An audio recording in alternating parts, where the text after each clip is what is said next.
विश्वास की डोर। उस दिन बाबूजी का पथरी का ऑपरेशन हुआ था, जिस वजह से मैं भी हॉस्पिटल में ही था। कमरे में बैठे बैठे उकता गया था। पैरों में भी जकड़न सी हो रही थी।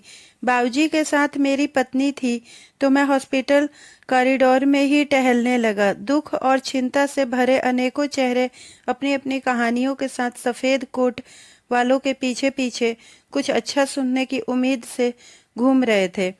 उसी भीड़ में वो बुजुर्ग दंपति भी बदहवास से हॉस्पिटल के ऑपरेशन थिएटर के बाहर चहलकदमी करते दिखे।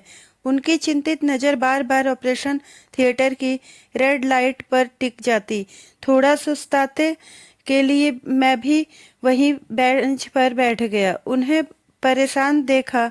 आखिरकार मैंने उनकी परेशानी पूछ ही डाली, तो पता चला पिछले 2 घंटे से उनकी बेटी रिया ऑपरेशन थिएटर के अंदर थी। वो अकेले ही थी। उनकी घबराहट को कोई भी महसूस कर सकता था। कभी वे बेटी की सलामती के लिए भगवान से प्रार्थना करते, कभी ऑपरेशन थिएटर की लाइट की तरफ देखते, कभी घड़ी की तरफ। शाम होते होते उनकी बेटी रिया को भी बाबूजी के बगल वाले रूम में शिफ्ट कर दिया गया। अब मैं उनकी काफ़ी मदद कर देता था, जैसे दवाई लाना या फिर बाहर से छोटे मोटे काम। उनके बहुत मना करने के बाद भी मैंने मेरे घर से उनके लिए भी खाना आने लगा। वो लोग बुजुर्ग थे, अकेले भी, और बेटी को उनके साथ ही ज़रूरत भी थी। बातों ही बातों में मैंने उनसे पूछ लिया कि उनकी बेटी को क्या हुआ है। थोड़ी देर की चुप्पी के बाद रिया के पिता ने चश्मा उतार कर कहा, अगर बताने लायक वजह होती तो आज हम यूं ही ऐसी परिस्थिति में अकेले न होते।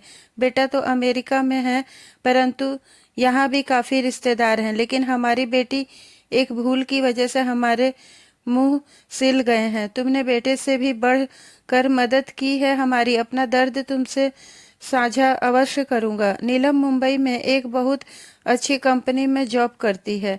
शुरू से ही बहुत महत्वाकांक्षी रही और पढ़ने में भी होशियार थी। अपनी मंजिल तक पहुंच भी गई। जब पहली बार मुंबई गई तो हर माता पिता की तरह हमने भी उससे बहुत नसीहतें दे दी, ऐसे रहना वैसे रहना। फोन पर जब भी बातें होती तब भी उसे बहुत समझाते रहते थे। अब जवान बेटी इतने बड़े शहर में अकेले रहेगी तो हम लोगों को कहाँ चैन होगा। बीच बीच में हम लोग भी मिलने चले जाते थे। सब कुछ अच्छा चल रहा था। समय बीतने लगा तो हम उस पर विवाह का दबाव बनाने लगे। अब जिम्मेदारी तो थी ही ना, परंतु वो कुछ कुछ बहाने बनाकर हर बार टाल देती। जैसे जैसे बच्चे बड़े होते हैं वो अपने ही माँ बाप को पिछड़ा समझने लगते हैं। हम उनके लिए पुराने सोच वाले हो जाते हैं। हमारी बातों में छुपी उनकी भलाई और चिंता उन्हें दिखाई नहीं देती है। उनको लगता है दुनियादारी की समझ सिर्फ उनको ही है। हमने तो ऐसे ही घर में बैठे बैठे बाल सफ़ेद किए। उसकी उम्र भागती जा रही थी और हम दोनों लाचार मायूस हो गए। जब फोन पर भी वो चिढ़ जाती थी, बहुत गुस्सा करने लगी थी। अभी पिछले महीने उसके साथ काम करने वाली दिल्ली का एक लड़की हमसे मिलने आई थी और उसने जो बताया उसे सुनकर तो हमें बहुत गहरा सदमा लगा। रिया किसी राज नाम के लड़के के साथ 5 वर्ष से लिव इन में रह ही रही थी। वो कब कैसे इस दलदल में फंसी पता नहीं। अपनी जिंदगी का इतना बड़ा फैसला लेते हुए उसे थोड़ा सा भी डर नहीं लगा। इस बीच हम लोग कितनी बार उससे मिलने गए, कभी किसी प्रकार का शक नहीं हुआ। उनकी बातों से तुरंत मेरा दिमाग मेरी सोसाइटी की तरफ घूम गया। मेरे आस पड़ोस में भी जॉब करने वाली बहुत सी लड़के लड़कियां रेंट पर हैं।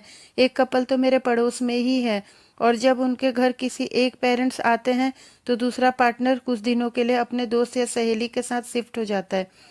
मुझे संदेह बहुत बार हुआ, परंतु हमें टोकने और पूछने के अधिकार नहीं। कु, कुछ इस तरह के नेटवर्क ये आज की पीढ़ी चलाती है, अपने ही माता पिता को धोखा देने के लिए। ऐसे में उनके पेरेंट्स को भी क्या पता चलेगा। देर रात तक पार्टी करना, ऊंची आवाज में म्यूजिक में थिरकना, दारू और सिगरेट के धुएं में साफ सुथरे जीवन को दलदल में धकेलने जो आधुनिक हुआ है वो बहुत ही भयावह है।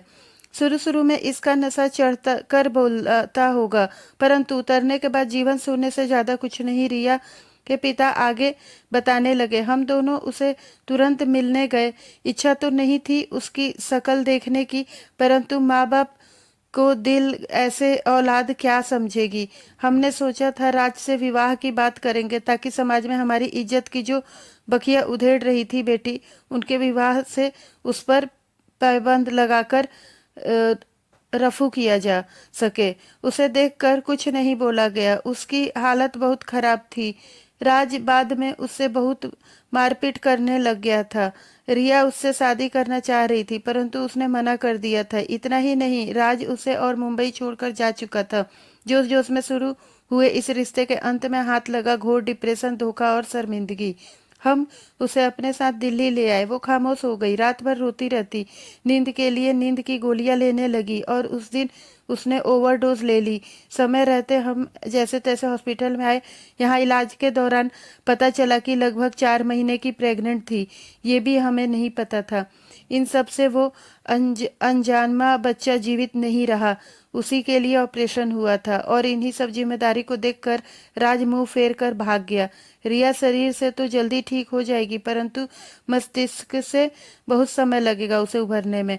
रिया के पिता भीगी आंखों के चश्मे से छुपाते हुए कमरे में चले गए। बच्चे जब माता पिता का विश्वास तोड़ते हैं तो उस दुख का अंदाजा लगाना भी कठिन है। बच्चे गलत रास्ते पर चले तो उंगलियां माता पिता के परवरिश पर भी उठती है। तो दोस्तों, हमारी कहानी कैसी लगी कमेंट करके ज़रूर बताएं। कहानी अच्छी लगी हो तो प्लीज़ वीडियो को लाइक और शेयर करें और अगर हमारे चैनल पर नए हैं तो प्लीज़ चैनल को सब्सक्राइब करें। तो मिलते हैं एक नई कहानी के साथ। धन्यवाद।